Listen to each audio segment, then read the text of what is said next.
Hare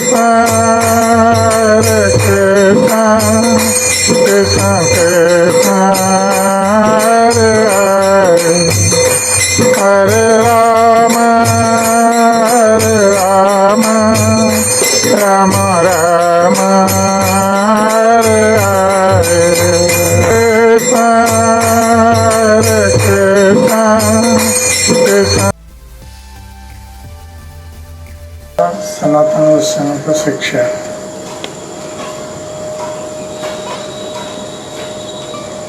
तुमा देखी तुमा स्पर्शी गई तुमा गुण सर्वेन्द्रिय फलये शास्त्र निरूपण। तो श्री चैतन्य महाप्रभु सनातन गोस्वामी से मिल रहा है। तो सनातन गोस्वामी का स्पर्श करने के कारण सनातन गोस्वामी भी प्रभाविष्ट हुए हैं और चैतन्य महाप्रभु भी प्रभाविष्ट हुए हैं, किंतु अपनी नम्रता के कारण श्री सनातन गोस्वामी चैतन्य महाप्रभु से कह रहे थे कि मैं अत्यंत पतित अधम पापी हूँ,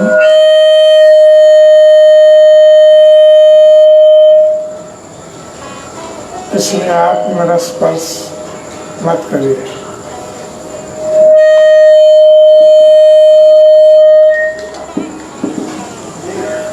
तो चैतन्य महाप्रभु सनातन गोस्वामी से कह रहे हैं कि तुम्हारा स्पर्श करके मैं पवित्र हो रहा हूँ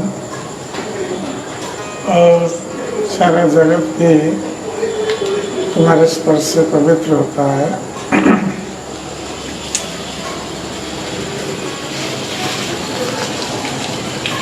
और इस श्लोक में बता रहा है श्री चैतन्य महाप्रभु कि तुम्हा देखी तुम्हा स्पर्शी गई तुम्हार गुण, कि तुम्हें देखकर और तुम्हें स्पर्श करके तथा तुम्हारे दिव्य गुणों का गान करके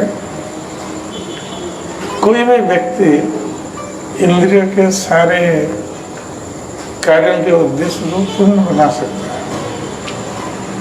यह प्रामाणिक शास्त्रों का निर्णय है। अर्थात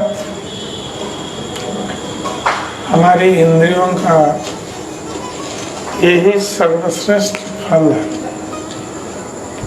विशेष रूप से हम देखते हैं कि हम इंद्रियों को इंद्रिय भोग में लगाते हैं जो भौतिक हैं और अस्थायी है।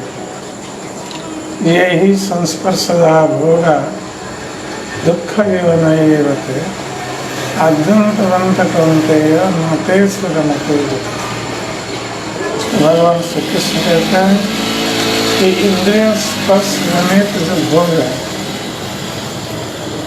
और उससे हम जो आनंद प्राप्त होते हैं,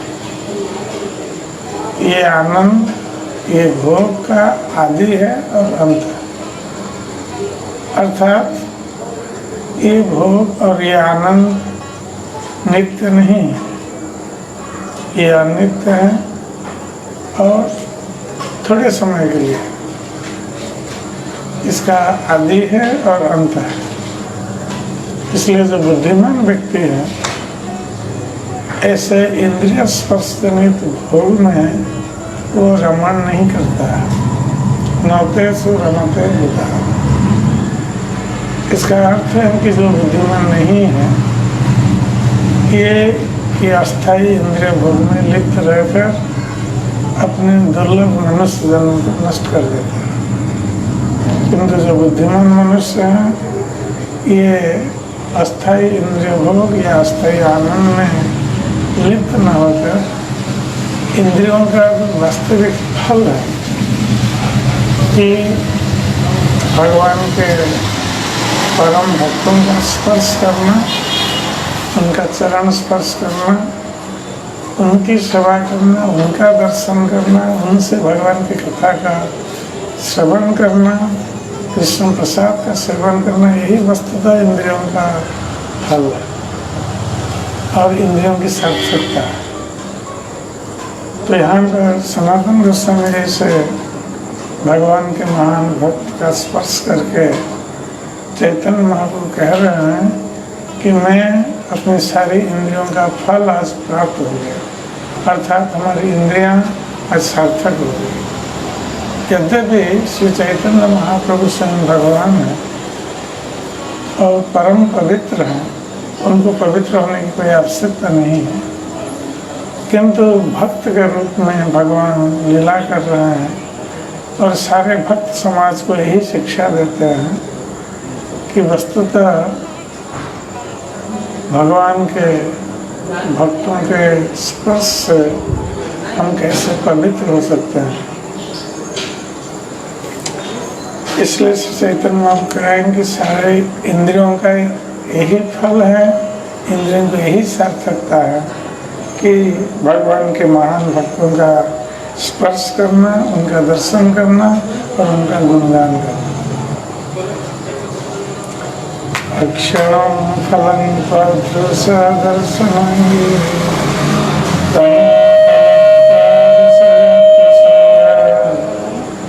जीवा फलं तादृश कीर्तनं सुदुर्लभा भागवता हि लोके।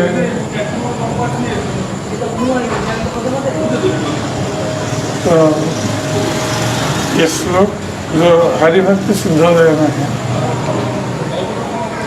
इसमें कहा जा रहा है कि हे वैष्णव, आप जैसे व्यक्ति का दर्शन करना दृष्टि की पूर्णता है।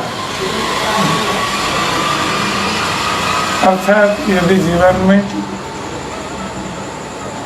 किसी महान भक्त का दर्शन नहीं हुआ तो हमारी दृष्टि निरर्थक होगी। तो हमारी दृष्टि की पूर्णता है किसी महान भक्त का दर्शन करना जीवन में। आपके चरण कमलों का स्पर्श करना स्पर्शेंद्रिय की पूर्णता है और किसी महान भक्त के चरण कमल का स्पर्श करना ये स्पर्श इंद्रिय की सार्थकता है। अन्यथा ये स्पर्श इंद्रिय व्यर्थ है। यदि कभी महान भक्त के चरण का स्पर्श नहीं हो, उसी प्रकार आपके सद्गुणों का गान करना जीव का वास्तविक कार्य है। तो भौतिक संसार में जीव के द्वारा हम तरह तरह की कथा कहते हैं, बातचीत करते हैं, उसमें घर परिवार की कथा, समाज की कथा, राजनीति की कथा, समाज नीति की कथा, ग्राम्य कथा, तो इसी में हमारी जीवा व्यस्त रहती है जीवन में। और जैसे शास्त्र में बताया गया है कि इस प्रकार व्यर्थ बकवास करते हुए, जीवा का उपयोग करते हुए हम केवल मृत्यु को निमंत्रित करते हैं। इस प्रकार वर्षा काल में हम देखते हैं कि मेढक, तो मेढक वर्षा रात्रि के अंधेरे में वो आवाज करता है और उस आवाज से केवल सर्प ही आकृष्ट होकर आता है मेढक को खाने के लिए। तो उसकी आवाज जो है या उसका शब्द है, मेढक का शब्द, ये उसके लिए काल बन जाता है कि सर्प आकर उसको खा जाता है। तो उसी प्रकार हम जब व्यर्थ की बात करते रहते हैं, इसका अर्थ है कि हम काल को निमंत्रित कर रहे हैं। किंतु उस जीवा के द्वारा जब हम किसी महान भक्त का गुणगान करते हैं, वस्तुतः वही जीवा की सार्थकता है। किसी महान भक्त का गुणगान करना, भगवान का गुणगान करना, यही जीवा की सार्थकता है।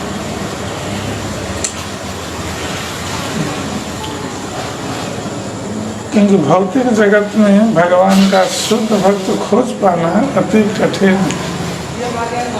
संसार में भगवान के शुद्ध भक्त दुर्लभ है, इसलिए कभी किसी को जीवन में किसी शुद्ध भक्त का दर्शन हो जाए तो उनका चरण स्पर्श करना, उनका गुणगान करना, उनका दर्शन करना, ये हमारी इंद्रियों की सार्थकता होती है। तो चैतन्य महाप्रभु इस श्लोक का उदाहरण देकर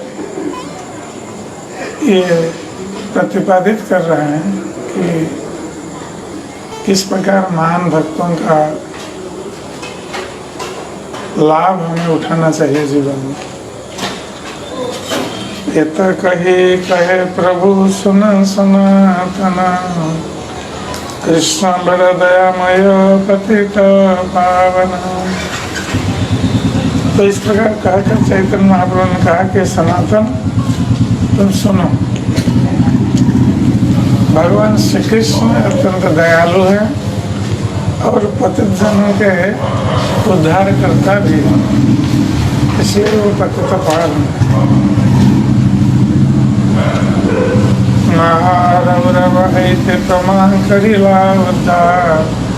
रूपार समुद्र कृष्ण गंभीर अपार। तो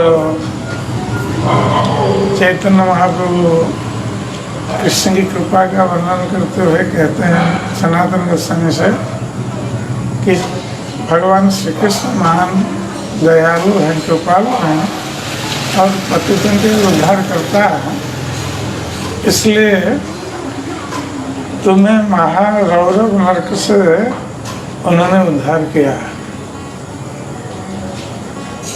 क्योंकि सनातन गोस्वामी अपने को पतित मान रहे थे, यद्यपि उनका जन्म सारस्वत ब्राह्मण कुल में हुआ था।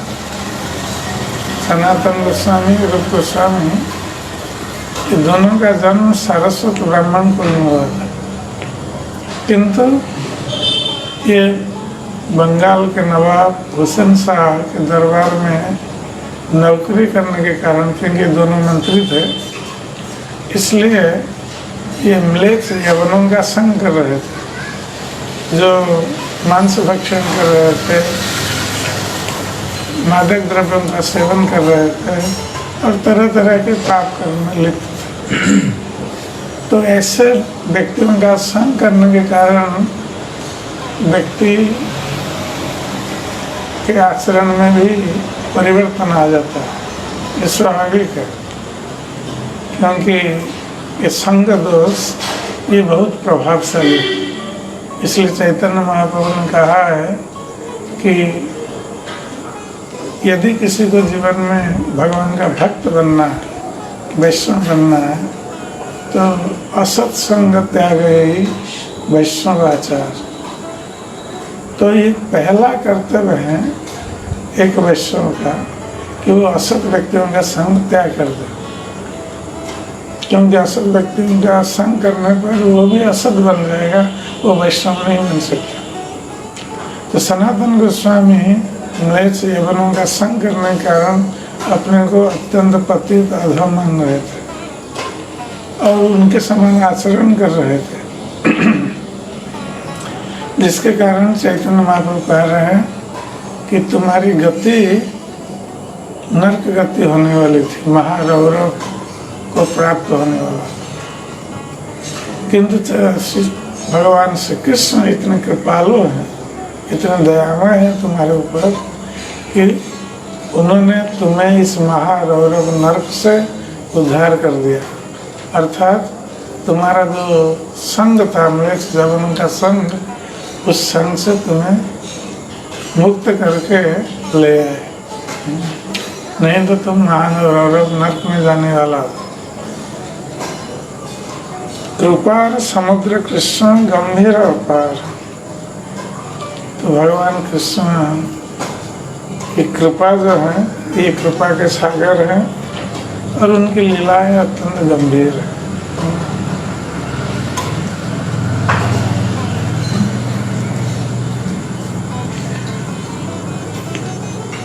तो यहाँ पर प्रभुपाद जी ने तात्पर्य में कहा है कि श्री सनातन गोस्वामी और रूप गोस्वामी यद्यपि परिस्थितिवश नवाब हुसैन शाह के दरबार में नौकरी कर रहे थे और म्लेच्छों का यवनों का संग कर रहे थे, किंतु उनको ये अच्छा नहीं लग रहा था। इसलिए जब वो अवसर आया, चैतन्य महाप्रभु से भेंट हुई, तो तुरंत उन्होंने उस स्थिति को त्याग दिया। इसलिए श्रीनिवास आचार्य ने जो गाया है षड्गोस्वामी अष्टक में, तो उन्होंने लिखा कि त्यक्ता तुर्णं अशेष मंडलपति श्रेणी सदा तुच्छवत्, कि अशेष मंडलपति, क्योंकि नवाब हुसैन शाह के दरबार में मंत्री, तो ये बहुत बड़ा पद है, किंतु इन दोनों ने, सनातन गोस्वामी और गोस्वामी ने, एक तुच्छ तिनके के समान इस पद को उन लोगों ने तुरंत त्याग दिया। ये उनका त्याग था।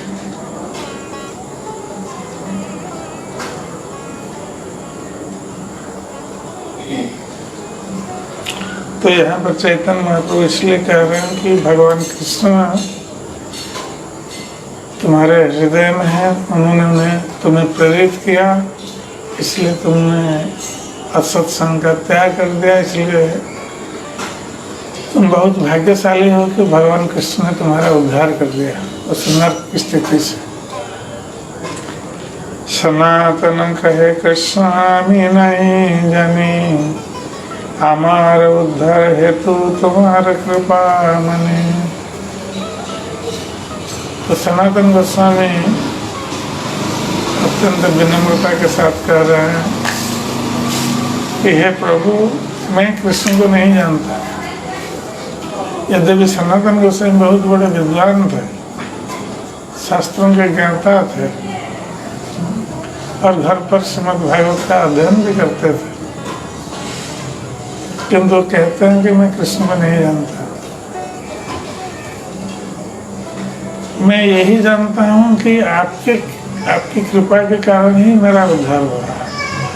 आप कह रहे हैं कृष्ण ने उद्धार किया, किंतु मैं तो यही जानता हूँ कि आपकी कृपा के कारण मेरा उद्धार हुआ है उस स्थिति से, नर्क की स्थिति से। के मने छुटेला बोली प्रभु प्रश्न कैला, आद्य पंथ सब कथा तहु सुनाइला। तो इसके पश्चात चैतन्य महाप्रभु ने सनातन गोस्वामी से पूछा, अभी तक पूछे नहीं थे कि कैसे आए। चैतन्य महाप्रभु जानते थे स्वयं भगवान में, फिर भी उन्होंने पूछा सनातन गोस्वामी से कि तुम कैसे छूट करके आए बंदीशाला से। तो सनातन गोस्वामी ने सारी बातें, सारी घटनाएं बता दी, आदि से अंत तक लेकर। प्रभु कहे तुम्हार दुई भाई प्रयागे मिलिला, रूप अनुपम दुहे वृंदावन गेला। चैतन्य महाप्रभु ने सूचित किया सनातन गोस्वामी को कि तुम्हारे दोनों भाई रूप और अनुपम ये मेरे साथ मिले थे प्रयाग में, और वहाँ से ये लोग अब वृंदावन की यात्रा कर चुके हैं। तपन मिश्र चंद्र शेखरे, प्रभु आज्ञा में सनातन मिलिला तुम्हारे। श्री चैतन्य महाप्रभु के आदेश से सनातन गोस्वामी इसके पश्चात चंद्रशेखर और तपन मिश्र से मिले। तपन मिश्र तबे तुम्हारे कैला निमंत्रण, प्रभु कहे खौर करा जा सनातन। तपन मिश्र ने सनातन गोस्वामी को निमंत्रित किया उनके घर पर भोजन करने के लिए। चैतन्य महाप्रभु प्रतिदिन जाते थे उनके घर पर भोजन करने के लिए। तो आज ये नए अतिथि आए हैं, इसलिए तपन मिश्र ने सनातन गोस्वामी को निमंत्रित किया। तब चैतन्य महाप्रभु ने तपन मिश्र से कहा कि पहले इनका खौर कर्म अर्थात इनके बाल कटवा दो, क्योंकि सनातन गोस्वामी इतने दिनों से जब बंदी गृह से मुक्त हुए पैदल चलते हुए आए हैं वाराणसी तक, उनके दाढ़ी बाल सब बड़े हुए हैं और उनकी वेशभूषा जो है वो भी कोई फकीर जैसा दिखता है।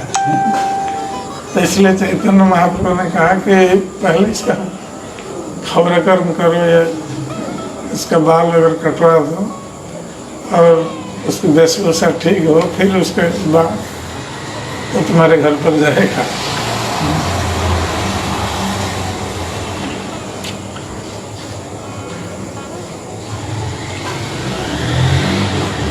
चंद्रशेखरे प्रभु कहे बुलाया, वेश दूरा कर जाओ यहाँ लया।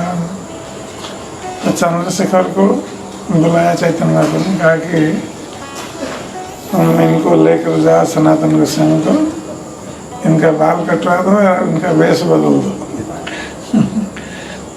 ये फकीर का वेश जो है इसको बदलो, क्योंकि वो मुसलमान फकीर जैसा दिखते थे उस समय।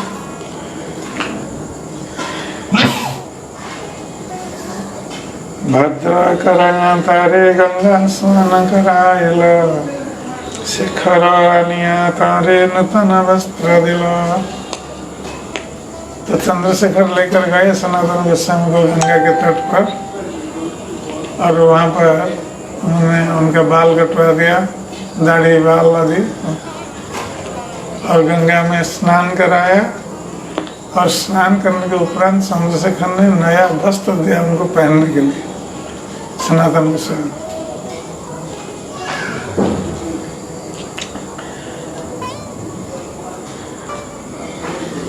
तो प्रभुपाद तात्पर्य में कहता है कि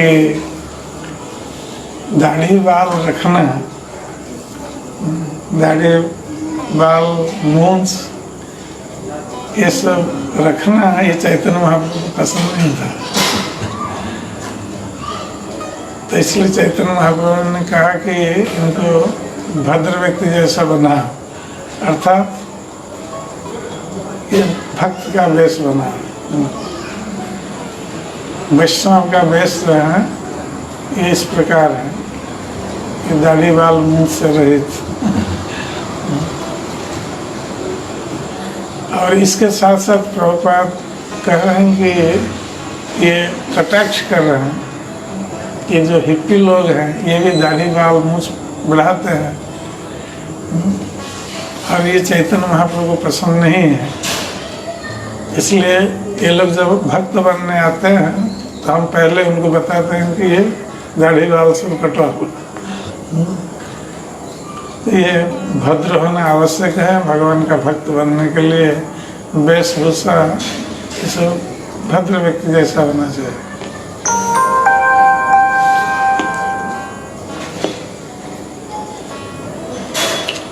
श्री वस्त्र सनातन न कैल अंगीकार, सुनिया प्रभु रमने आनंद अपार। तो जब चंद्रशेखर ने नया वस्त्र दिया सनातन गोस्वामी को, तो सनातन गोस्वामी ने नए वस्त्र को ग्रहण नहीं किया। तो जब चैतन्य महाप्रभु ने बात सुनी कि चंद्रशेखर उनको दे रहे थे नया वस्त्र पहनने के लिए, और सनातन गोस्वामी ने ग्रहण नहीं किया नया वस्त्र, तो चैतन्य महाप्रभु बहुत प्रसन्न हुए कि सनातन गोस्वामी ने नया वस्त्र ग्रहण नहीं किया। क्यों प्रसन्न हुए? तो कहते हैं, बाद में हम देखेंगे।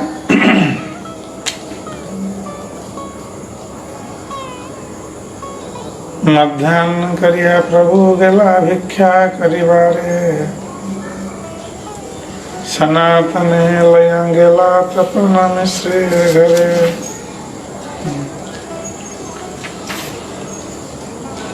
तो चैतन्य महाप्रभु ही अपना मध्याह्न करके तपन मिश्र के घर पर गए भिक्षा करने के लिए, और सनातन गोस्वामी को साथ में लेकर गए। पाद प्रक्षालन करी भिक्षाते वशिला, सनातने भिक्षा देहा मिश्र रे कैला। चैतन्य महाप्रभु जब तपन मिश्र के घर पर पहुंचे तो उन्होंने अपना चरण धोया और भोजन करने के लिए बैठे। तो यहाँ पर चैतन्य महाप्रभु शिक्षा दे रहे हैं कि यदि कोई बाहर से आ रहा है, और उस समय ज़्यादातर लोग वाहन से नहीं जाते थे, पैदल ही चलते थे, तो ये रीति थी, प्रथा थी कि कोई बाहर से पैदल चलकर आए तो पहले अपना चरण धोकर घर में प्रवेश करता है, हाथ पैर धोकर घर में प्रवेश करता है। तो आजकल सिस्टम नहीं है, किंतु कोरोना ने ये सिस्टम बना दिया। अब बाहर से आने से हाथ पैर धोना पड़ता है। तो ये चरण चैतन्य महाप्रभु ने पहले चरण धोए, उसके बाद प्रसाद ग्रहण करने के लिए बैठे। तो जब बैठे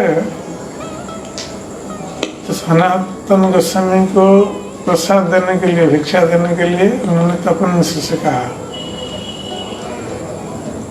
मिश्र कहे सनातनेर किछु कृत्य आछे, तुम्हें भिक्षा कर प्रसाद तारे दीव पाछे। तो जब चैतन्य महाप्रभु ने कहा कि सनातन गोस्वामी को उनको भी भिक्षा दो, तो तपन मिश्र ने कहा कि नहीं नहीं, उनका थोड़ा काम है, वो अभी ग्रहण नहीं करेंगे प्रसाद, वो बाद में प्रसाद ग्रहण करेंगे।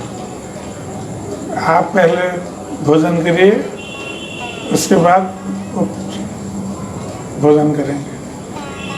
तो इसमें एक तो यद्यपि चैतन्य महाप्रभु कह रहे हैं कि सनातन गोस्वामी उनके साथ भोजन करने के लिए, एक तो सनातन गोस्वामी तो भोजन नहीं करते, और उनके लिए तपन मिश्र नहीं बोल दिया कि उनका कुछ काम है वो बाद में करेंगे, कुछ बहाना बनाया। और इससे लाभ होगा कि चैतन्य महाप्रभु भोजन करने के उपरांत उनका प्रसाद उचिष्ट सनातन गोस्वामी को मिलेगा, और यदि एक साथ भोजन करेंगे उनको नहीं मिलेगा प्रसाद।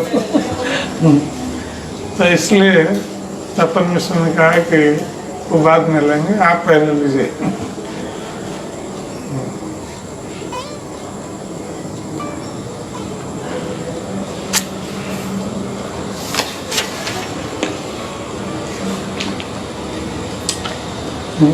भिक्षा करी महाप्रभु विश्राम करिला, मिश्र प्रभु रस सपात्र सनातने दिला। तो भोजन करने के उपरांत जब चैतन्य महाप्रभु विश्राम करने चले गए, उसके पश्चात तपन मिश्र ने चैतन्य महाप्रभु का उच्चिष्ट महाप्रसाद उन्होंने सनातन गोस्वामी को दिया। मिश्र सनातन दिला नूतन वसन, वस्त्र नहीं मिलाते हैं कैला निवेदन। जब तपन मिश्र ने सनातन गोस्वामी को नया वस्त्र दिया तो उन्होंने नहीं लिया। पहले चंद्रशेखर ने दिया था, ग्रहण नहीं किया था, अब तपन मिश्र दे रहे हैं, ग्रहण नहीं किया। और क्यों ग्रहण नहीं किया उसका कारण बता रहे हैं सनातन गोस्वामी।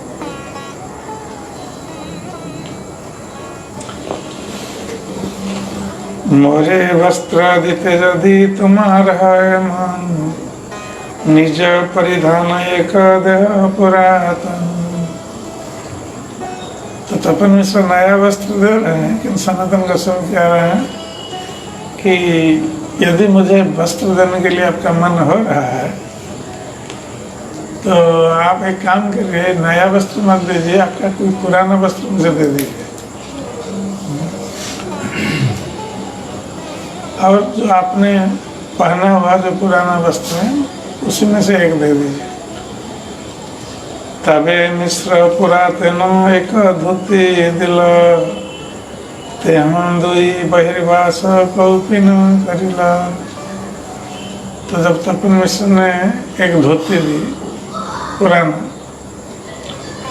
धोती, तो सनातन गोस्वामी ने उसको फाड़ दिया, फाड़ करके उसको 2 सेट कौपिन बनाया और बहिर्वेश बनाया। कौपिन और उसके ऊपर जो पहनते हैं उसको बहिर्वेश बोलते हैं। महाराष्ट्रीय दिजे प्रभु मिलाइला सनातने, श्री विप्र तार कैला महानिमंत्रणे। तो जब चैतन्य महाप्रभु ने सनातन गोस्वामी को मिलाया महाराष्ट्र ब्राह्मण से, जो कि बनारस में रह रहे थे, तो महाराष्ट्र ब्राह्मण ने भी सनातन गोस्वामी को अपने घर पर भोजन के लिए निमंत्रण किया। तो उन्होंने कहा कि सनातन तुम्हें जावत काशी ते रविवा, तावत हमारे घरे भिक्षा दे करीबा। तो महाराष्ट्र ब्राह्मण ने सनातन गोस्वामी से कहा कि तुम जब तक काशी में रहोगे तब तक हमारे घर पर भिक्षा करो। तो जब इस प्रकार उन्होंने कहा तो सनातन गोस्वामी ने कहा, सनातन कहे आमी मधुकरी करीब, ब्राह्मणेर घरे केने एकत्र भिक्षा लव। तो सनातन गोस्वामी का भाव देखिए, और कोई दूसरा भक्त होता तो वो प्रसन्न हो जाता, चलो काशी में जब तक रहेंगे हमारा भोजन का समापन हो गया, इनके घर पर मिलेगा, निमंत्रण मिल गया। और जिस प्रकार उनको नया वस्त्र मिला था, कोई भी वस्त्र बहुत प्रसन्न होकर नया वस्त्र ले लेता कि नया वस्त्र मिल रहा है, किंतु सनातन गोस्वामी ने ऐसा नहीं किया।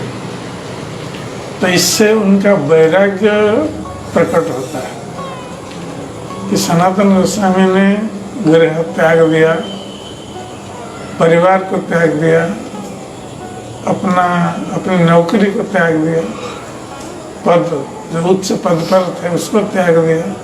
और किसके लिए उन्होंने ऐसा किया? भगवान की प्राप्ति के लिए। इसलिए भौतिक जो लालसा है ये समाप्त हो गई थी सनातन गोस्वामी, जो भोग की लालसा है।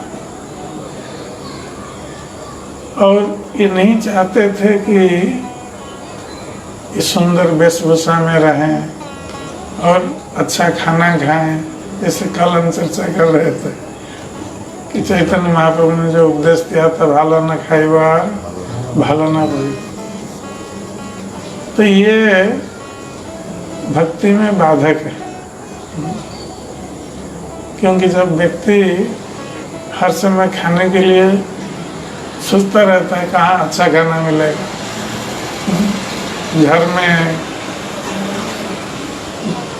रोज खाते खाते अच्छा नहीं लगता, आप रेस्टोरेंट में चले जाएं। तो इसलिए कहा चैतन्य महाप्रभु कहते हैं कि भालो ना खाइए, क्योंकि इसमें मन उस हर समय उधर ही जाता है कि कहाँ अच्छा खाना मिलेगा, आज अच्छा नहीं हुआ, कहाँ मिलेगा, ये आज अच्छा था। तो खाने पीने में उसमें मन लगा रहता है, भगवान में नहीं लगा रहता। उसी प्रकार यदि हर समय हम वेशभूषा की ओर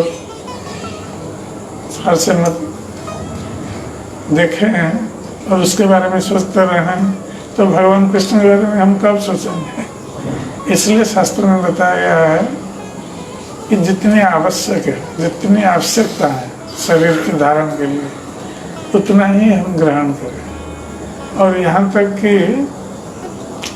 जगदानंद पंडित ने भी कहा है कि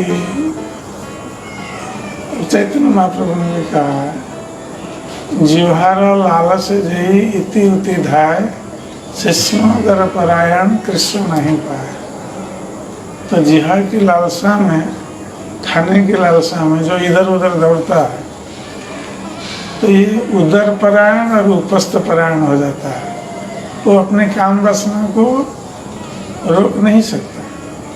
यदि वो हर समय अच्छा खाने के लिए दौड़ता रहता है इधर उधर, तो काम वासना को रोक नहीं सकता, नियंत्रित नहीं कर सकता।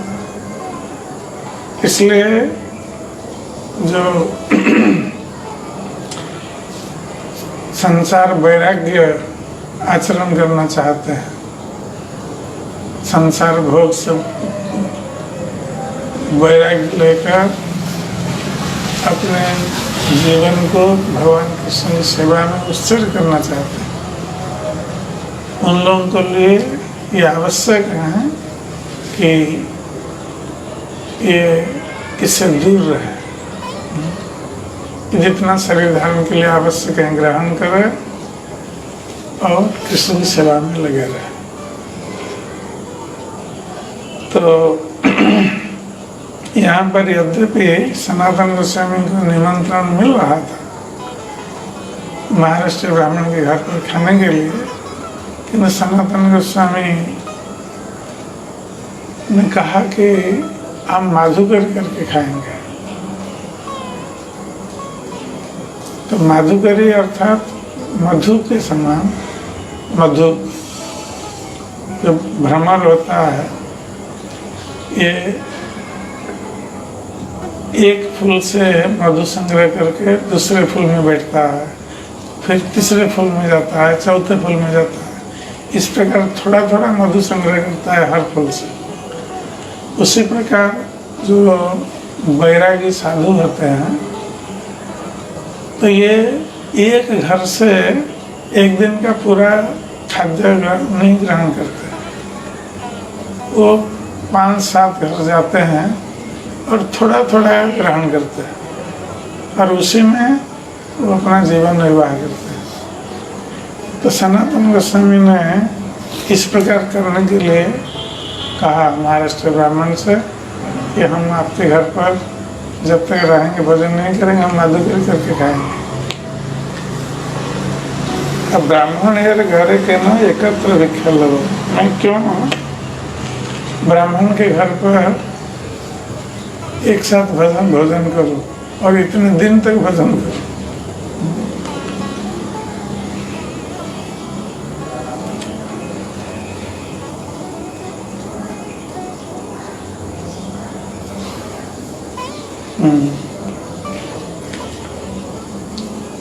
सनातनेर वैराग्य प्रभुर आनंद पर, घोट कम्बल पानी प्रभु छाए बारे बार। तो चैतन्य महाप्रभु ने जब देखा सनातन गोस्वामी का वैराग्य तो बहुत प्रसन्न हुए, क्योंकि चैतन्य महाप्रभु यही चाहते थे। इन गोस्वामियों को वृंदावन में प्रेरण कर रहे थे कि भक्त समाज के लिए आदर्श स्थापित करने के लिए ये गोस्वामीगण इस प्रकार जीवन यापन करें जिससे कि दूसरे भक्त लोग उनसे शिक्षा ग्रहण करें, उनका आचरण आदर्श स्थानीय हो। तो सनातन गोस्वामी का वैराग्य देखकर चैतन्य महाप्रभु इसलिए बहुत प्रसन्न हुए कि क्योंकि दूसरे भक्त लोग इनसे वैराग्य की शिक्षा करेंगे, कैसे वैराग्य आचरण करना है।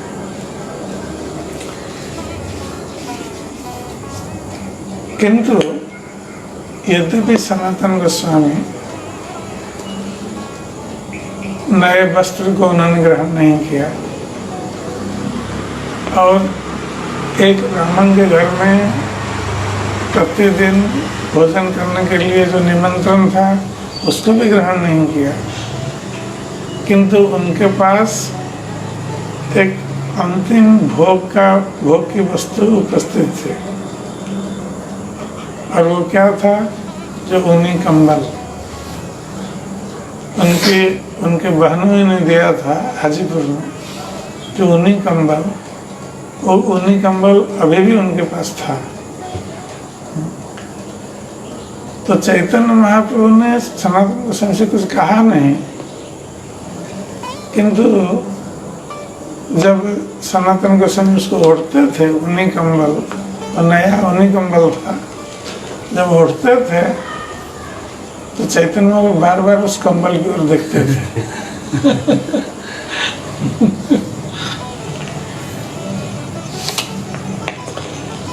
तो सनातन गोस्वामी समझ गए कि चैतन्य महाप्रभु क्यों देख रहे हैं उनके ऊनी कंबल की ओर।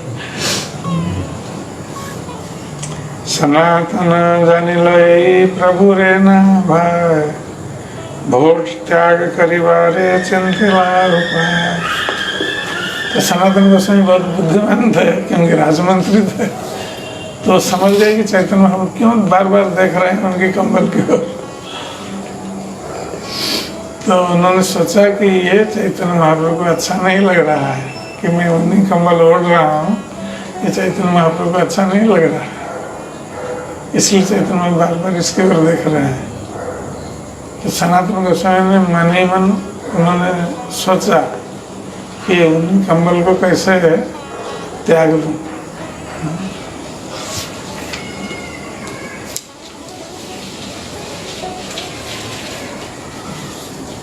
ए चिंती गला गंगाय मध्याह्न करीते, एक गौड़िया कंठा धुआं दिया छे सुखाईते। तो जब इस प्रकार उन्होंने सोचा तो मध्याह्न करने के लिए, मध्याह्न स्नान करने के लिए सनातन गोस्वामी जब गए गंगा में स्नान करने के लिए, उस समय ऊनी कंबल को साथ लेकर गए थे। और वहाँ पर उन्होंने देखा एक बंगाल का व्यक्ति, कोई साधु होगा, तो ये जो कांथा, जो रजाई टाइप का है, रजाई, तो पुरानी रजाई है, उसको वो ओढ़ता था, तो वो धो करके सुखाया है गंगा के तट पर। तो सनातन गोस्वामी ने उससे कहा, तारे कहे ओरे भाई करो करे, यही भोट लया यही कंथा मोरे। तो सनातन गोस्वामी ने उस बंगाल के जो व्यक्ति थे साधु, उनसे कहा कि भाई आप एक काम कर सकते हैं, थोड़ा मेरा उपकार कीजिए। क्या उपकार है? कि मेरा जो नया ऊनी कंबल है इसको ले लीजिए, और तुम्हारी जो फटी पुरानी रजाई है उसको दे दीजिए।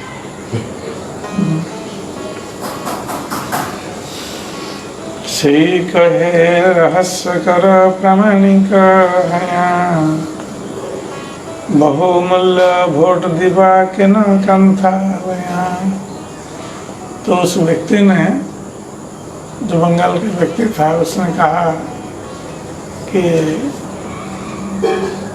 आप क्या मेरे साथ परिहास कर रहे हैं? आपका ये बहुमूल्य कंबल है, बहुत कीमती कंबल है, आप उसको देकर मेरा ये फटी पुरानी रजाई क्यों लेना चाहते?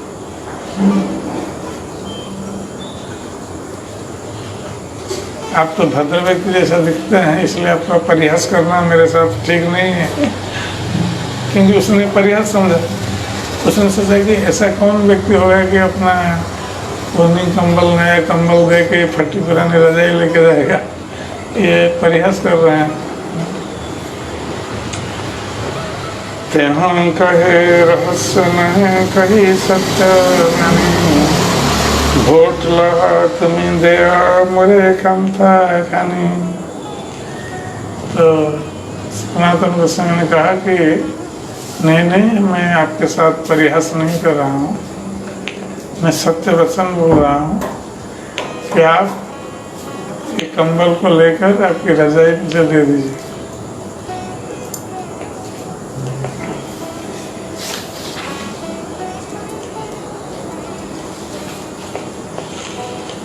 बलि कंथा लैला भोट तारे दिया, गोसाईर ठाई आइला कंथा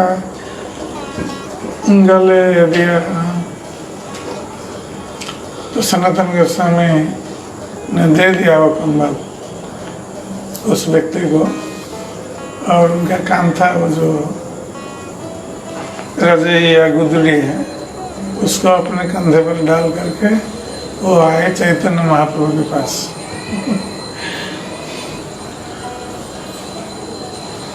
प्रभु कहे तुम्हारा होठ कंबल को था गेला, प्रभु पदे सब कथा गोसाई कहला। तो चैतन्य महाप्रभु ने पूछा कि सनातन तुम्हारा कंबल कहाँ गया?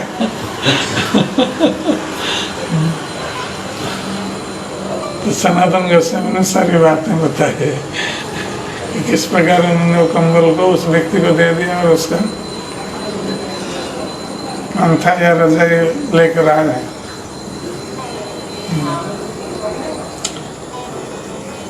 तब प्रभु कहे यामी करिया विचार, विषय रोग खंडाइल कृष्ण जय तुम्हारा। तो चैतन्य महाप्रभु ने सनातन गोस्वामी से कहा कि हम सोच ही रहे थे कि भगवान कृष्ण ने तुम्हारा जो विषय रोग है उसका तो खंडन कर दिया। विषय रोग अर्थात विषय भोग की जो कामना है। तो सनातन गोस्वामी ने सब कुछ त्याग दिया, अपने घर परिवार धन संपत्ति पद, यहाँ तक कि वस्त्र भी फटे पुराना वस्त्र पहना है, सब कुछ त्याग दिया। तो चैतन्य बाबू कह रहे हैं कि भगवान कृष्ण ने तो तुम्हारे सारे विषय भोग को उन्होंने ले लिया, क्या तुमसे तुम्हारे विषय भोग को त्याग करवा दिया। सेकंड रखिए तुम्हारे से सब विषय भोग, रोग खंडी सदवैद्य न रखे से सरो। तो चैतन्य बाबू कह रहे हैं कि हम विचार कर रहे थे कि भगवान कृष्ण ने जब तुम्हारे सारे विषय भोग को ले लिए, अब ये लास्ट विषय भोग को क्यों रखेंगे। तो ये जो कंबल है ये तुम्हारा अंतिम विषय भोग था। तो हम सोच रहे थे कि कृष्ण क्यों रखेंगे। अब अच्छा हुआ क्योंकि कृष्ण सद वैद्य हैं। जैसे कोई वैद्य रोगी की चिकित्सा करता है तो वो रोगी की चिकित्सा करते समय वो चाहेगा कि रोग समूल नष्ट हो जाए, उसका कोई भी शेष बचा हुआ नहीं रहे। ये सद वैद्य का व्यवहार है। उसी प्रकार कृष्ण सद वैद्य हैं और यदि कृपा करके किसका विषय भोग को खंडन करते हैं तो फिर ये अंतिम विषय भोग को क्यों रखेंगे। मैं यही विचार कर रहा था।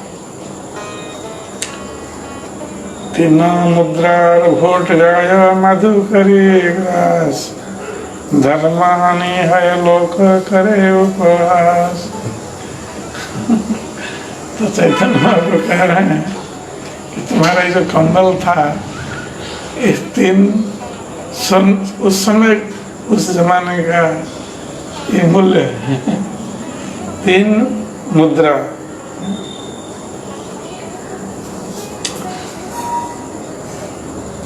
तो ये 3 सोने की मुद्रा का ये कंबल था, इसका दाम था इतना। तो चैतन्य महाप्रभु कह रहे हैं कि इस शरीर में तुम्हारे 3 स्वर्ण मुद्रा के कंबल, और इधर तुम मधुकर करने जाएगा, भिक्षा करने जाएगा, तो इसमें तुम्हारे धर्म की तो हानि होगी और लोग तुम्हारा उपहास करेंगे। देखो ये कैसा साधु है, ये मांगने जाता है मधुकर करने और अपने शरीर में कंधे पर इतना मूल्यवान कंबल रखा है और इधर मांग रहा है। गोसाई कहे जे खंडिल कुविषय भोग, तार इच्छाए गेल मोर शेष विषय रोग।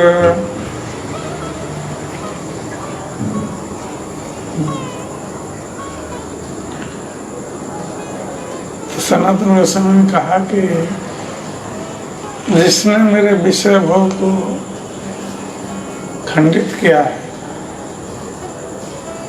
उसी ने ही मेरा ये जो अवशेष या जो शेष रह गया था विषय भोग, उसका भी खंडन कर दिया।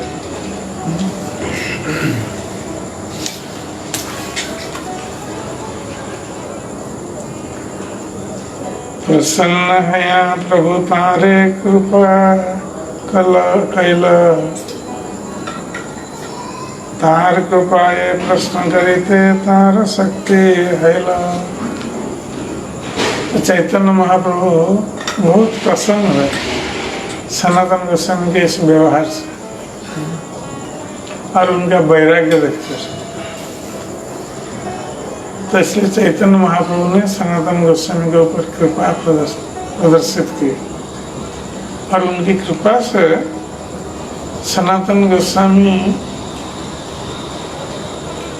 चैतन्य महाप्रभु को प्रश्न करने के लिए, आध्यात्मिक प्रश्न करने के लिए शक्ति को प्राप्त हुए।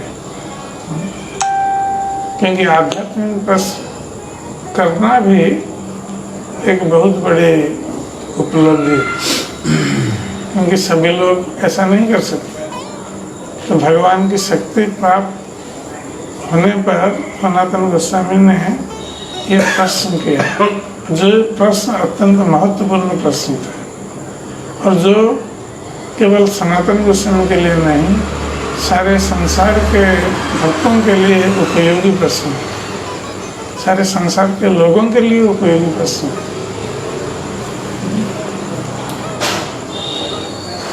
पूर्वे जैसे राय पासे प्रभु प्रश्न कैला, तार शक्ति रामानंद तार उत्तर दिला। तो जैसे दक्षिण भारत की यात्रा के समय चैतन्य महाप्रभु जब रामानंद राय से मिले थे, तो उस समय चैतन्य महाप्रभु ने रामानंद राय से जो जो प्रश्न किए थे, तो रामानंद राय में चैतन्य महाप्रभु की शक्ति प्राप्त होकर उन सारे प्रश्नों का उत्तर दिया था।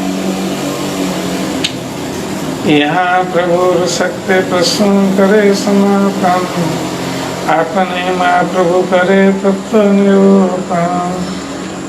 तो यहाँ पर वही चैतन्य महाप्रभु की शक्ति प्राप्त होकर सनातन गोस्वामी चैतन्य महाप्रभु से प्रश्न कर रहे हैं और चैतन्य महाप्रभु सनातन गोस्वामी के प्रश्नों का उत्तर देते हुए वो तत्व का निरूपण कर रहे हैं। तो चैतन्य महाप्रभु अब सनातन गोस्वामी को जो भी उत्तर देंगे, उनके प्रश्नों का उत्तर देंगे, ये सब भक्ति तत्व, कृष्ण तत्व, आत्म तत्व, इसके संबंध में। तो ये तत्व निरूपण चैतन्य महाप्रभु ने किए। और इसलिए ये जो प्रश्नोत्तर है चैतन्य महाप्रभु और सनातन गोस्वामी में, ये अत्यंत महत्वपूर्ण है। और इन तत्वों को जानना ये बहुत आवश्यक है, हर भक्त को जानना चाहिए तत्व। हम पहले देख चुके हैं कि चैतन्य महाप्रभु किस प्रकार रूप गोस्वामी को रस तत्व की शिक्षा उन्होंने प्रदान की थी, भक्ति रस की शिक्षा। और यहाँ पर ये आत्म तत्व और कृष्ण तत्व की व्याख्या करने जा रहा है, जो कि अत्यंत महत्वपूर्ण है। इसलिए सनातन गोस्वामी जो चैतन्य महाप्रभु से इन तत्वों को प्राप्त हुए, इसलिए उनको तत्व आचार्य कहा गया है।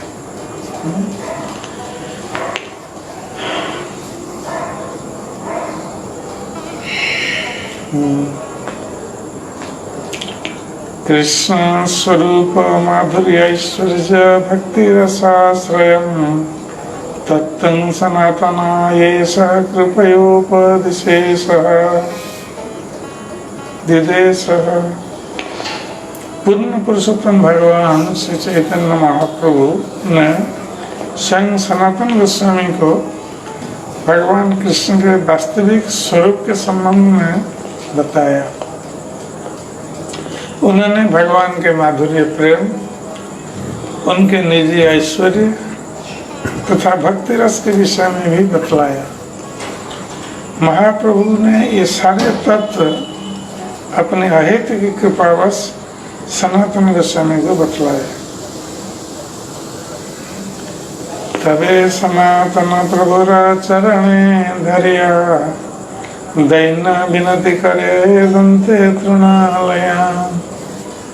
तो ये प्रश्न करने का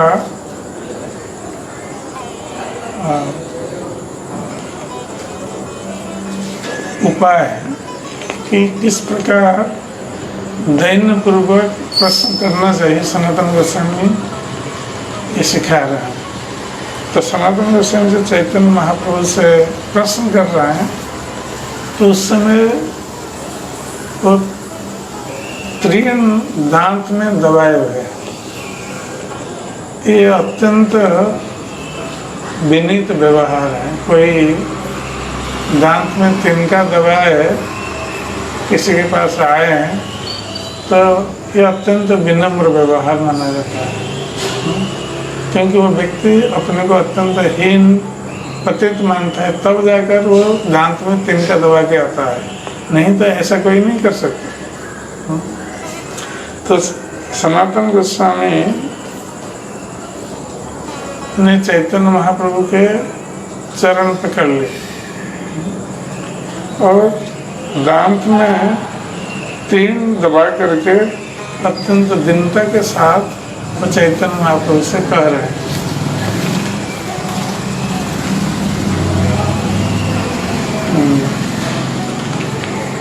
तो आज समय हो गया है, फिर हम कल चर्चा करेंगे सनातन गोस्वामी के प्रश्न और चैतन्य महाप्रभु का उत्तर। यहीं से आरंभ होता है और ये बहुत महत्वपूर्ण है। ये प्रश्नोत्तर कार्यक्रम चैतन्य महाप्रभु उत्तर दे रहे हैं और सनातन गोस्वामी प्रश्न कर रहे हैं। और ये प्रश्न बहुत तत्वगत प्रश्न है, इसलिए इसको ध्यानपूर्वक सुनना आवश्यक होगा।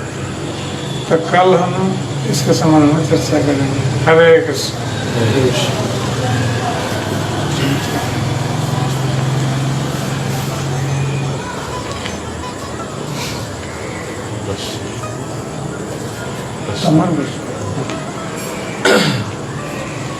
यहाँ पे हम देखते हैं कि जैसे सनातन गोस्वामी ये सब छोड़ के आए और महाप्रभु बार बार उनके कंबल के देख के उनको ये भी उनका जो आखिरी है वो भी पूरा दिए।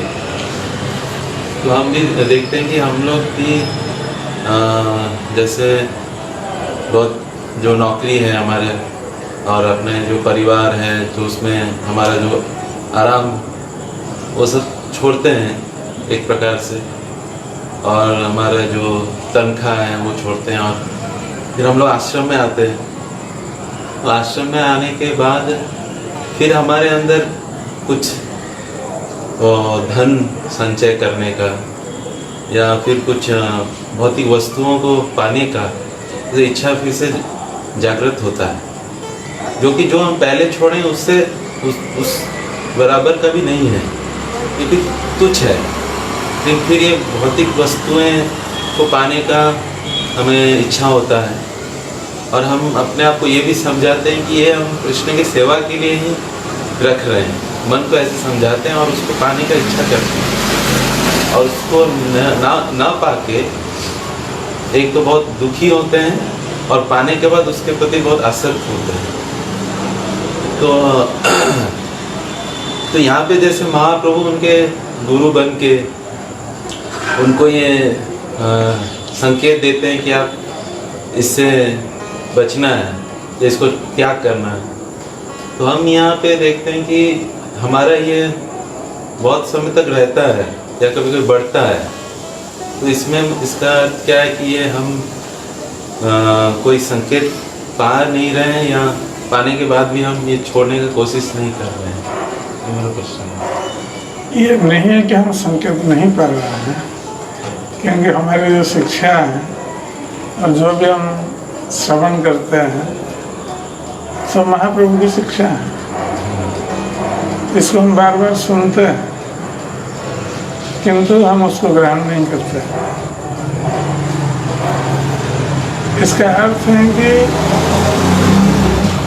जब हम घर दर छोड़ करके आते हैं तो उस समय हमारे मन में क्या उद्देश्य है, हम किस लिए आते हैं। जो भगवान कृष्ण के लिए घर दर छोड़कर नौकरी छोड़कर आएगा वो कृष्ण के ऊपर पूर्ण निर्भरशील होगा, और जो कृष्ण के ऊपर पूर्ण निर्भरशील होगा वो कुछ नहीं चाहेगा, वो कुछ कामना नहीं करेगा। जो अपनी इच्छा से आता है उसको ग्रहण करता है और कृष्ण की सेवा में लगाता है, किंतु अपनी कोई कामना नहीं। किंतु जब हम कृष्ण के ऊपर निर्भरशील नहीं होते हैं या उस उद्देश्य से नहीं आते हैं कि हम कृष्ण के चरणों में हम अपने को समर्पित कर रहे हैं, कृष्ण हमको जैसे रखेंगे, खाना देंगे नहीं देंगे, जिस स्थिति में रखेंगे हम उसको ग्रहण करेंगे, क्योंकि हमारा ऐसा भाव नहीं है। इसलिए हम आते हैं मंदिर में और मंदिर में देखते हैं कि सब कुछ सुख सुविधाएं उपलब्ध हैं और हम उसको आस्वादन करते हैं, और इसके साथ साथ हमारी भोग की प्रवृत्ति भी बढ़ती जाती है और कामनाएं बढ़ती जाती है, जिसके कारण हम लक्ष्य पथ से भटक जाते हैं। तो इसलिए ये आवश्यक है कि हमें ये स्थिर करना चाहिए कि हम किस लिए आए और हमारा क्या उद्देश्य है और क्या कर्तव्य है। यदि हम इतना समझ जाएंगे तो फिर हम प्रभावित नहीं होंगे किसी भी चीज़ों से। तो ये जो भक्त होते हैं ये वैराग्य हृदय से होता है कि भक्त किस दिन उसको खाना मिला उसको दुख नहीं है, किस दिन खाना नहीं मिला दुख नहीं है, किस दिन खाना मिला सुख भी नहीं है। दोनों स्थिति में उस संभाव पोषण करें जो कृष्ण के ऊपर निर्भरशील होगा। जो कृष्ण के ऊपर निर्भरशील नहीं होगा वो जब सुख प्राप्त होगा बहुत प्रसन्न होगा, जब दुख आएगा तो वो कंप्लेन करेगा, ये हुआ वो हुआ, हमारी ये सुविधा नहीं मिली ये नहीं मिली। इसका अर्थ है कि हम सुख दुख में हम प्रतिक्रियाशील हो जाते हैं। किंतु जो पूर्ण निर्भरशील भक्त हैं वो प्रतिक्रियाशील नहीं होता है, वो सहनशील होता है और कृष्ण की इच्छा जानकर सहन कर लेता है। तो इस प्रकार वो अपने वैराग्य भाव को वृद्धि कर सकता है कृष्ण के ऊपर निर्भरशील होने पर। यदि हमारा उद्देश्य है कृष्ण को संतुष्ट करना और हम उनके लिए आए, बहुत सारे भक्त लोग आते हैं मंदिर में भिन्न भिन्न उद्देश्य लेकर। कोई सोचता है कि चलो बाहर हम नौकरी कर रहे हैं और नौकरी करने में वहाँ हमारा बॉस जो है वो डांटता है और वहाँ इतना काम करवाता है, 8 घंटे के स्थान पर 12 घंटे काम करना पड़ता है। चलो इसका अच्छा है, यहाँ इतना परिश्रम नहीं है और अच्छा प्रसाद ही मिलता है, रहने के लिए मिलता है, रहने के लिए अच्छा स्थान है। चलो हम नौकरी छोड़ के वहाँ स्कूल में आ जाए। तो और स्कूल में आने के बाद हम फिर जैसे पहले थे घर पर संपर्क भी हमारा बना रहता है और इस प्रकार हमारा उद्देश्य आनंद प्राप्त करना होता है, कृष्ण की सेवा नहीं होता है। और इसके कारण तरह तरह की कामनाएं जन्म लेती है कि हमें ये चाहिए, वो चाहिए, ये होना चाहिए, तरह तरह की कामनाएं जन्म लेती है, बहुत ही कामनाएं। किंतु यदि पहले से हमारा उद्देश्य ठीक रहेगा, हम कृष्ण के लिए सब त्याग करेंगे, कृष्ण के लिए आएंगे, कृष्ण को प्राप्त करने के लिए, तो वैराग्य पहले ही रहेगा हमारे हृदय में। तो यहाँ आने के बाद हम सब कुछ प्राप्त होकर भी हम निर्लिप्त रहेंगे और हमारे मन में भौतिक कामनाएं नहीं आएगी। किंतु हमारा उद्देश्य यदि ठीक नहीं है तो भौतिक कामनाएं आएगी और एक कामना की पूर्ति के बाद दूसरी कामना आएगी, तीसरी कामना, ये बढ़ती जाएगी। तो यहाँ सब सिखाया जाता है। ये चैतन्य महाप्रभु दूसरे भक्तों का जीवन में कैसे वो लोग वैराग्य आचरण कर रहे थे, कैसे कृष्णनिष्ठ थे, कैसे भौतिक कामनाओं से मुक्त थे, सब सिखाया जाता है।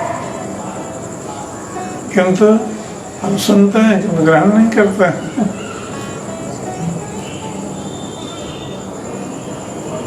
तो ये नहीं है कि यहाँ सिखाया नहीं जाता, सिखाया जाता है, बताया जाता है। और यदि हमारे मन में भोग की कामना है और कोई बोलने लगेगा, हम बुरा मानते हैं। हम सोचते हैं कि ये सभी भोग कर रहे हैं, हमने भोग किया तो ये हमें कहते हैं कि तुमने क्यों ऐसा किया, हम बुरा मानेंगे। इसलिए किसी को बाध्य करके हम उसमें वैराग्य उत्पन्न नहीं कर सकते। ये अपना उद्देश्य के अनुसार वैराग्य उत्पन्न होता है। यदि कृष्ण को संतुष्ट करना हमारा उद्देश्य है, कृष्ण को प्राप्त करना हमारा उद्देश्य है, अपने आप वैराग्य उत्पन्न होगा हृदय।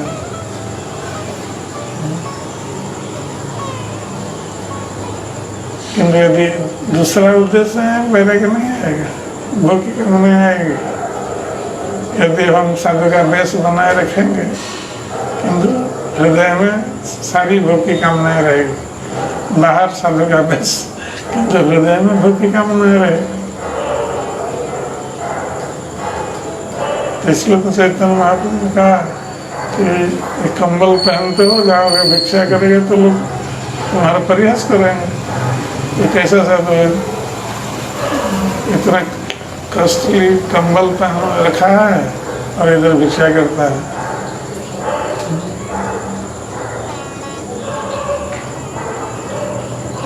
इसलिए साधु स्वभाव जो है ये हृदय से होता है और हृदय में यदि वैराग्य है, आचरण में वो प्रतिफलित होगा।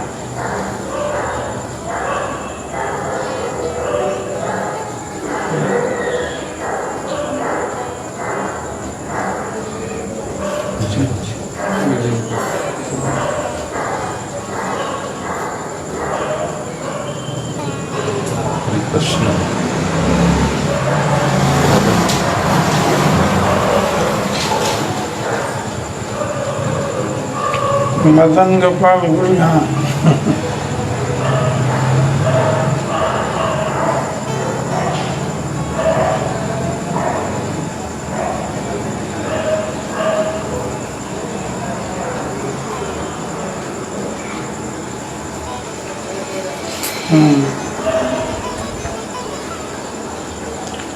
तो ये प्रथम प्रश्न है कि शास्त्र में बताया गया है कि जिह्वा बहुत शक्तिशाली इंद्रिय है अन्य इंद्रियों से।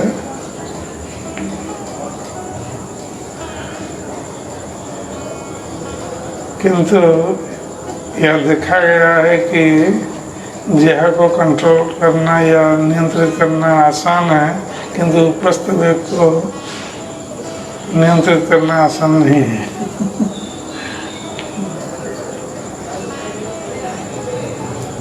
तो जिह्वा किस है प्रश्न समझ। हाँ, ये कह रहे हैं कि शास्त्रों में बताया है कि जिह्वा बहुत शक्तिशाली इंद्रिय है,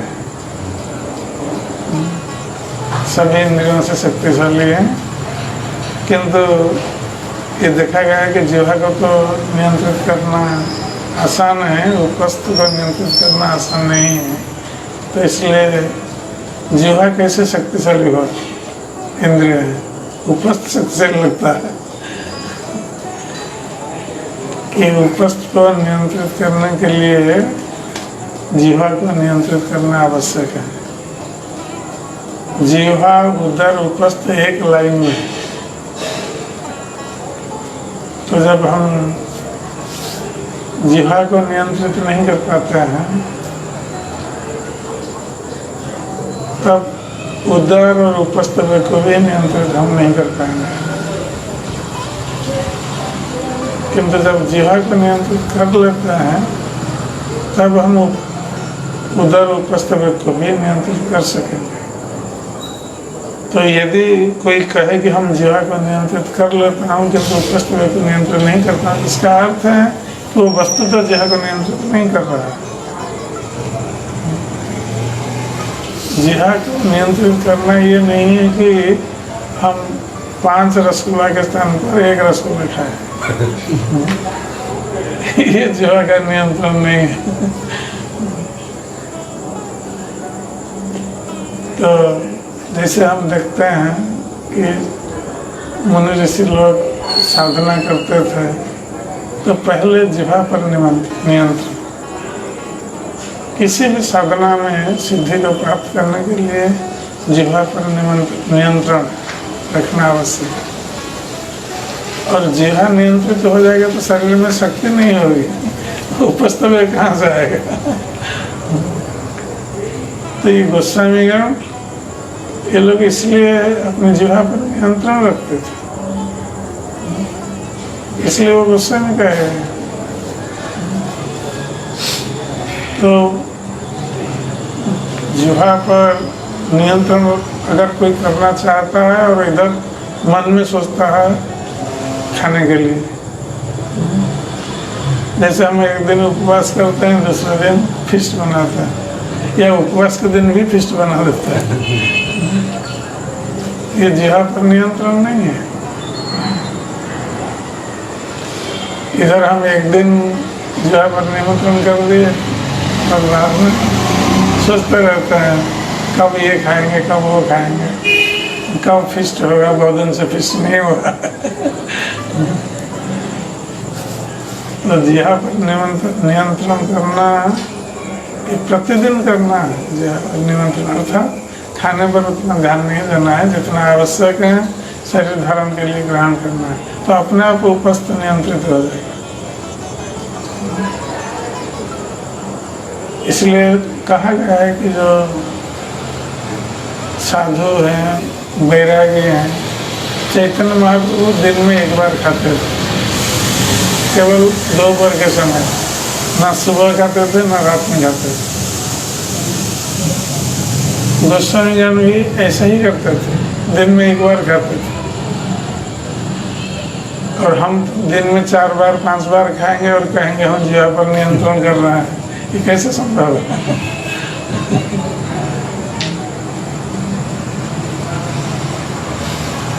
और विशेष रूप से जो बैरागी है उसको रात में तो खाना नहीं चाहिए। और रात में कोई हेवी खाना खाए और कहेगा कि हम उपस्थ पर नियंत्रण करेंगे, नहीं कर सकते।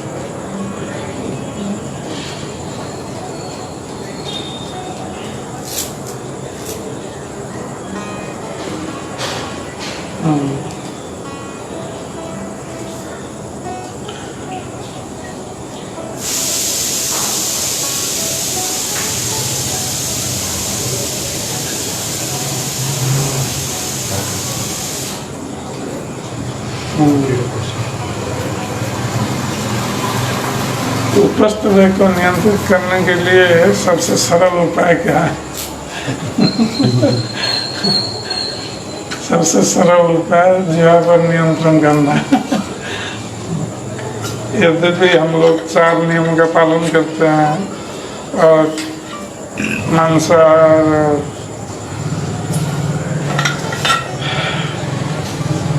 अन्न द्रव्यों का सेवन नहीं करते हैं, फिर भी हम कितनी बार खाते हैं और क्या खाते हैं, कैसा खाद्य खाते हैं, इस पर निर्भर करता है। बहुत सारे भक्त लोग नहीं जानते हैं कैसे क्या खाद्य खाना चाहिए। एक तो हमें सात्विक खाद्य खाना चाहिए। अगर हम चाहते हैं उपस्थ पर नियंत्रण करना है तो सात्विक खाद्य ग्रहण करना चाहिए। ज़्यादा मसालेदार खाद्य नहीं खाना चाहिए। हम यद्यपि शाकाहारी भोजन करते हैं किंतु हमें हर समय अधिक मसालेदार और तली हुई चीज़, ये तो भक्तों को बहुत अच्छा लगता है।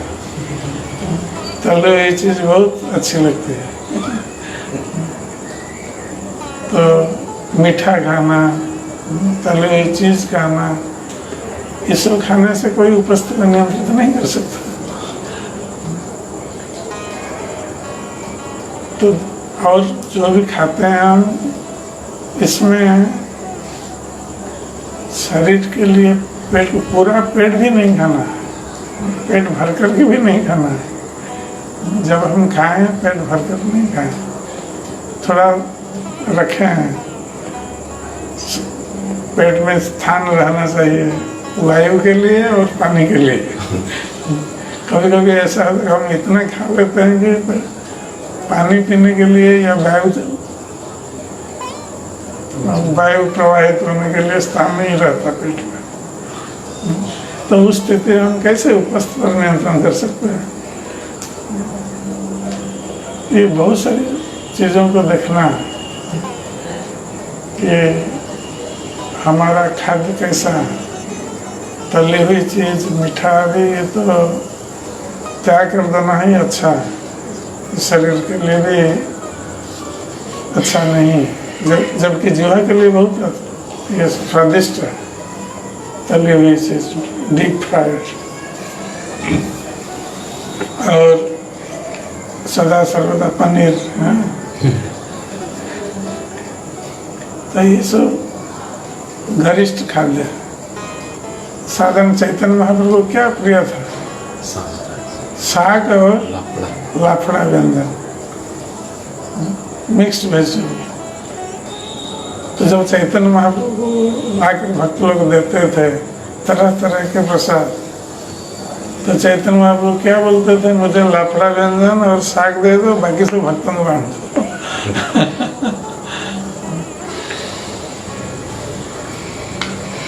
तो कभी कभी महाप्रसाद के नाम पर हम इतना खाते हैं, तो उस स्थिति में हम कैसे उपस्थ को नियंत्रित कर सकते हैं? संभव नहीं है। महाप्रसाद का अर्थ नहीं है कि हम इतना खाएंगे हम पेट में जगह न बचे। तो हम जो भी खाते हैं सब महाप्रसाद है, इसलिए जितना आवश्यक है उतना ग्रहण करना है। जैसे ऐसा खाएंगे पेट भारी ना हो जाए, हल्का रहे, खाने के बाद भी पेट हल्का रहे।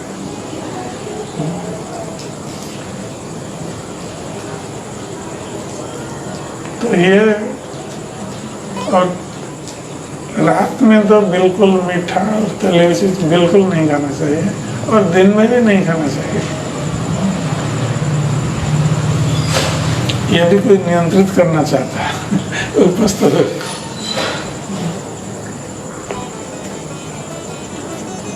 और रात में यदि कभी किसी को खाना थोड़ा लाइट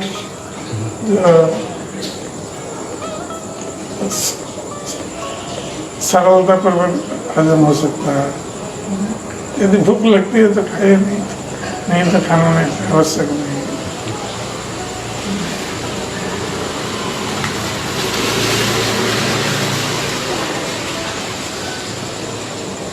और दूसरी बात है उपस्थित को रोकने के लिए मन में चिंता, ये बहुत महत्वपूर्ण है।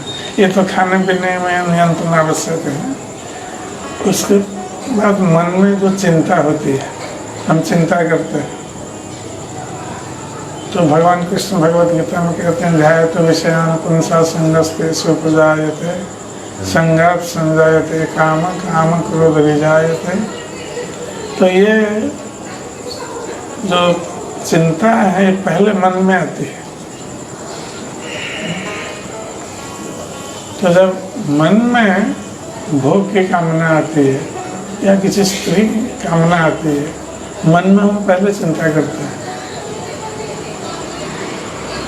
और यदि अधिक समय तक हम चिंता करने लगेंगे तो हम आकर्षित हो जाएंगे। जैसे अजामिल का हुआ, अजामिल ने क्या किया, देखा वैसा को और उसी के बारे में चिंता करने लगा मन में। तो मन में चिंता करने के कारण वो जितना नीति नियम उसको पता था, शास्त्र आदेश, वो सब कुछ भूल गए, कुछ काम नहीं किया। तो इसलिए भगवान कृष्ण कहते हैं ध्यायतो विषयान् पुंसा संगस्तेषु। यदि मन में हम ध्यान करेंगे तो उसके संग को प्राप्त होने की इच्छा जागृत होगी, और एक बार इच्छा जागृत हुई फिर उसको रोकना बहुत मुश्किल है। इसलिए यदि हम उपस्थ वे को दमन करना चाहते हैं, पहले मन को रोकिए। खाद्यपेय में नियंत्रण और मन पर नियंत्रण, तो कोई भी मन में ऐसी चिंता नहीं आने देगी। और कभी भी कोई चिंता आ ही जाए तो तुरंत उस चिंता को निकाल करके कृष्ण की चिंता लाइए। हम कृष्ण की चिंता करेंगे, फिर दूसरी चिंता नहीं। हम किसी स्त्री की चिंता करने के स्थान पर भगवान कृष्ण की चिंता करें, मन में लाए कृष्ण के रूप, या कम से कम जिस विग्रह के प्रति हम आकृष्ट हैं उस विग्रह का ध्यान करें, उनसे प्रार्थना करें, तो फिर वो चिंता दूर हो जाएगी। ये अभ्यास करना आवश्यक है। और मन में अधिक समय तक यदि भोग की चिंता रही तो फिर हम ना तो मन को नियंत्रित कर सकते हैं, ना उपस्थिति को नियंत्रित कर सकते हैं। उसका चैन रिएक्शन शुरू हो जाएगा। ध्यायतो विषयान् पुंसा संगस्तेषु उपजायते संगात् संजायते काम काम क्रोध विजायते, ये सब चलेगा। इसलिए पहले स्टेज में रोक देना मन में चिंता के स्तर पर, तब जाकर हम उपस्थित को रोक सकते हैं। और कृष्ण से प्रार्थना करना है। भगवान कृष्ण क्योंकि वो ऋषिकेश हैं, सारे इंद्रियों के स्वामी हैं, तो इसलिए उनसे प्रार्थना करना है। क्योंकि भगवान कृष्ण कहते हैं देवी है सब गुणमयी मम माया दुरत्य मांग एवं जो प्रपद्यन्ते माया नेतंग करन्ति। कि मेरी माया शक्ति को अतिक्रमण करना ये बहुत कठिन है, भगवान कृष्ण स्वयं कहते हैं। किंतु जब मेरी शरण में आता है वो मेरी माया शक्ति का अतिक्रमण कर सकता है, अन्यथा नहीं। इसलिए भगवान कृष्ण की शरण में जाना है, उनसे प्रार्थना करना है, उनकी माया शक्ति से बचाने के लिए अपने। और कृष्ण से कहना है कि आप ऋषिकेश इंद्रियों के स्वामी हैं, हमारी इंद्रियों को आप नियंत्रित कीजिए, मैं नहीं कर पा रहा हूँ, आप नियंत्रित कीजिए, उनके ऊपर छोड़ दीजिए, कृष्ण के ऊपर, और आपके चरणों में हमारा मन को लगाइए। ये कृष्ण से प्रतिदिन प्रति मुहूर्त में प्रार्थना करना है, तब जाकर कहीं हम रोक सकते हैं। हरे कृष्ण।